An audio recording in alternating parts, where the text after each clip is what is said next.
Kita akan melanjutkan lagi pembahasan terkait jelang jalannya sidang ke-6 Basuki Cahayapurnama ini. Bung Usman, tadi kita sempat membahas juga masalah indikasi saksi-saksi palsu dan juga hal-hal palsu yang mewarnai hukum di negeri ini begitu. Ketika memang tadi seperti Anda sampaikan ada legal standing yang jelas, bagaimana kemudian negara atau mungkin penegak hukum pun juga lebih tegas gitu untuk dapat menegakkan dan menyingkirkan hukum itu dari kepalsuan-kepalsuan yang ada tadi.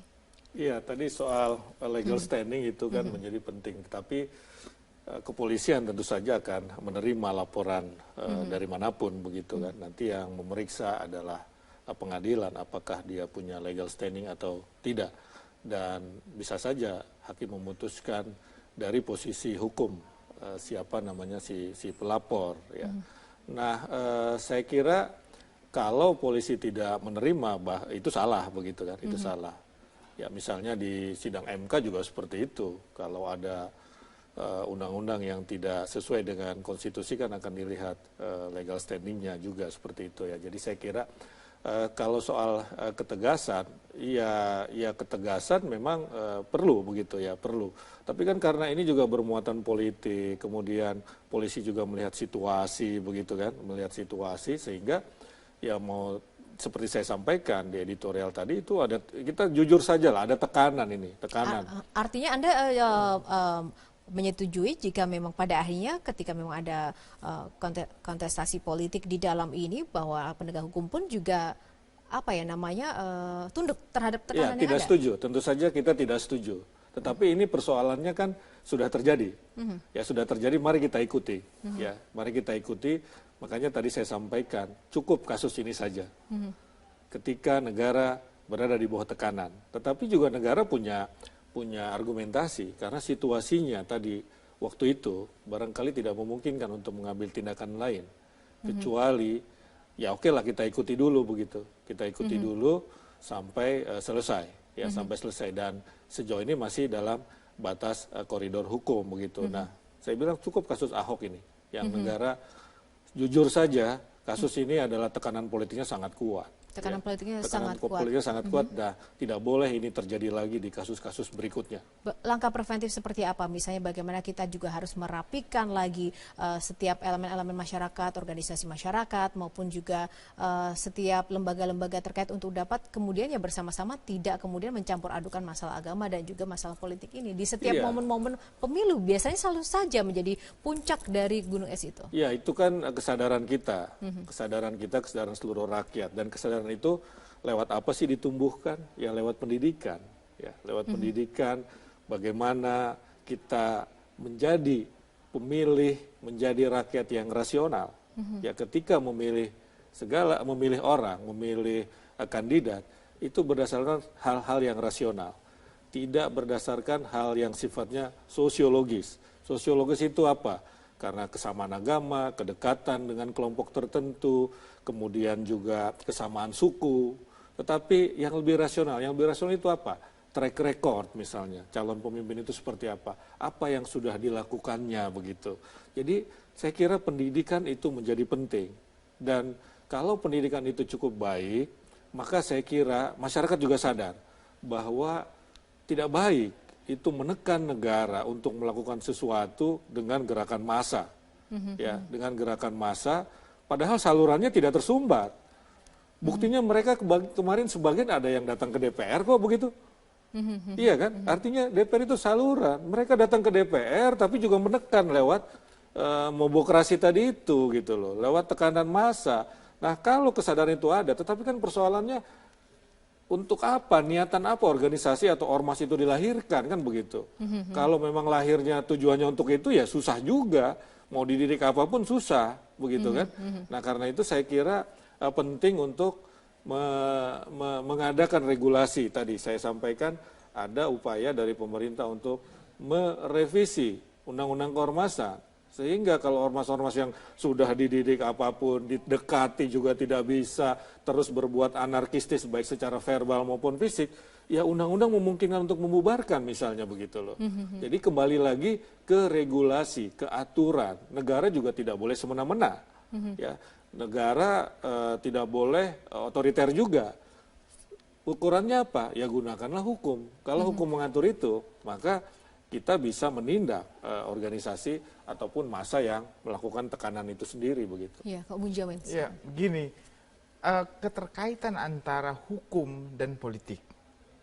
Kapan suatu politik itu berada dan bagaimana hukum itu berada?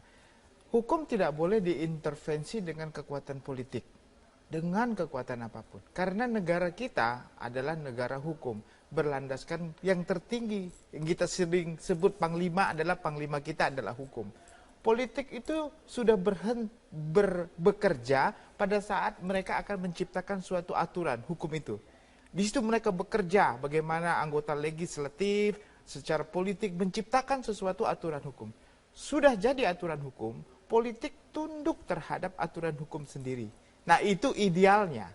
Jadi, politik bekerja pada tataran untuk menciptakan suatu norma, suatu aturan hukum. Setelah hukum terjadi, harus semuanya adalah sama di hadapan hukum. Equality before the law. Jadi, politik tidak boleh.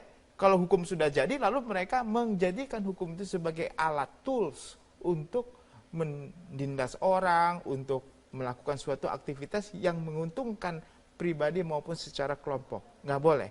Karena hukum sudah diciptakan dengan produk politik, harus dipatuhi oleh siapa saja dan tidak boleh dijadikan intimidasi itu. Jadi politik itu berhenti pada saat hukum itu sudah terjadi. Ya, politik berhenti saat hukum itu sudah terjadi. Setuju di situ. Politik berhenti saat hukum sudah bekerja. Sekarang hukum kan sudah bekerja.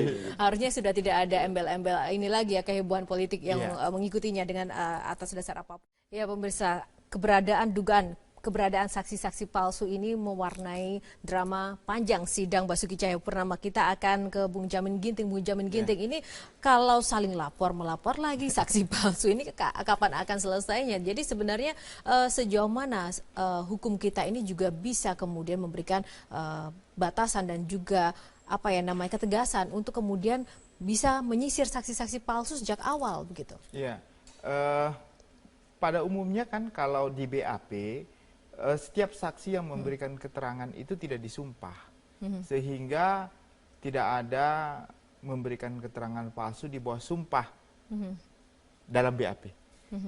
Waktu dia masuk dijadikan saksi di persidangan, orang itu disumpah untuk memberikan keterangan sejujurnya. Sumpahnya bukan hanya sumpah dalam duniawi, artinya surgawi juga adalah agama, dia berdasarkan agamanya, maka disumpah berdasarkan kitab suci yang diyakininya. Nah, waktu dia memberikan kesaksian tersebut, dia harus memberikan kesaksian sesuai, kalau saksi fakta, sesuai dengan apa yang dilihat, apa yang didengar, apa yang dialami. Di luar itu, dia tidak boleh menyimpulkan, merekayasa, atau memberi keterangan yang tidak pernah dia lihat, dia dengar, dan dia alami. Lalu, kalau ada indikasi tersebut, maka penasihat hukum akan memberikan keterangan kepada hakim kalau saksi ini kelihatannya memberi keterangan palsu. Nah, di pasal 174 hukum acara pidana dikatakan hakim akan memperingatkan orang tersebut supaya dia memberikan keterangan yang benar. Kalau dia sudah diperingatkan lalu memberi keterangan yang sama yang menurut penasihat hukum dan hakim itu adalah keterangan yang tidak benar, hakim memberitahukan sekali lagi supaya contohnya Anda tolong memberikan keterangan yang benar. Kalau tidak, Anda akan dikenakan sanksi pidana memberikan keterangan palsu di bawah sumpah. Nah, setelah diberikan nasihat tersebut tetapi orang tersebut tetap pada posisi memberikan keterangan yang disampaikan, dan setelah nanti dibuktikan oleh penasihat hukum, ada laporan, ternyata keterangannya itu memang keterangan palsu, sehingga hakim bisa memerintahkan orang tersebut untuk diselidiki oleh penyidik polisi. Nanti kalau dapat dibuktikan, maka orang tersebut akan diperiksa dulu, bahkan acara pemeriksaan saksi yang sekarang ini bisa dihentikan sementara. Bisa seperti itu? Iya, sampai nanti orang ini bisa dibuktikan kalau dia memberikan keterangan palsu tersebut.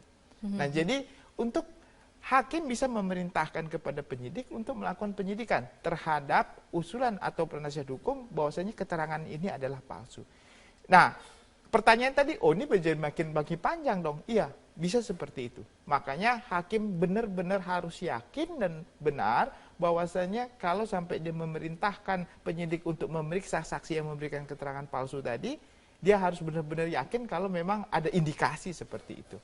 Tetapi dalam proses penyidikan boleh berlangsung. Tetapi kalau nanti di penyidikan memang sudah cukup 2 bukti yang menunjukkan bahwa keterangan palsu, terpaksa hakim harus menunggu dulu keterangan orang itu untuk diperiksa. Sehingga orang itu setelah diperiksa nyatakan bersalah, baru dilanjutkan. Tetapi tidak wajib ya, artinya bisa juga bersamaan, bisa juga hakim memberhentikan dulu pemeriksaan ini menunggu putusan tersebut. Ya, Pak Bung Usman seperti apa, Bu? Iya, saya kira... Ini baru dugaan, baru indikasi yang mewarnai begitu ya? Iya, ini kan pertanyaannya kemudian bagaimana kalau saksi dilaporkan karena dugaan memberi keterangan palsu oleh pengacara misalnya begitu. Kalau dari pihak saksi kan tadi mengatakan ini intimidasi, tapi kalau dari si pihak pengacara ya ini adalah hak hukum pengacara untuk melaporkan misalnya. Nah, saya kira ya kita harus bijak dalam hal ini begitu ya. Apakah melaporkan kemudian sebuah bentuk intimidasi? Saya kira tidak selamanya seperti itu. Dalam koridor negara hukum ya bisa saja kita melaporkan siapapun, apalagi kalau sudah menjurus ke fitnah ya misalnya. Kalau keterangannya dalam artian berbeda antara BAP dengan keterangan di pengadilan, tadi Bang Jamin sudah menjelaskan dari sisi hukum yang dipakai adalah yang di pengadilan. Tapi kalau dia sudah berupa fitnah misalnya, ya berupa fitnah, misalnya novel di laporan itu kan karena katanya dalam kesaksiannya memberikan keterangan bahwa Ahok membunuh misalnya begitu 2 orang. Nah ini barangkali ya bisa dilaporkan ya, bisa dilaporkan karena itu kan di muka umum dia menyatakan itu ya, artinya orang-orang yang hadir di situ begitu kan.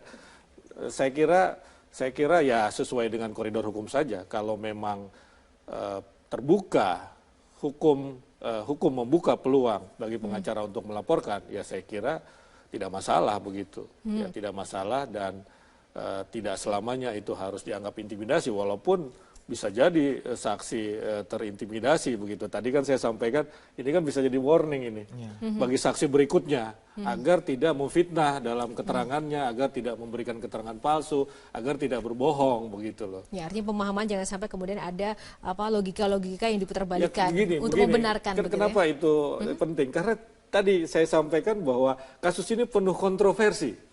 Kasus ini tidak murni hukum begitu loh. Ya tidak murni hukum, ada urusan politik di sini. Sehingga hal-hal tadi saling melaporkan itu terbuka, ya terbuka. Tuduhan-tuduhan, fitnah-fitnah itu bisa berseliweran di ruang pengadilan karena itu harus ada hukum yang menjaganya begitu. Oke, baik. Ini menarik sekali kasus yang kontroversial dan tentu saja ini menarik juga untuk membahas bagaimana legal standing itu pun juga menjadi bagian pembelajaran sejak awal agar tidak terjadi polemik yang berkepanjangan.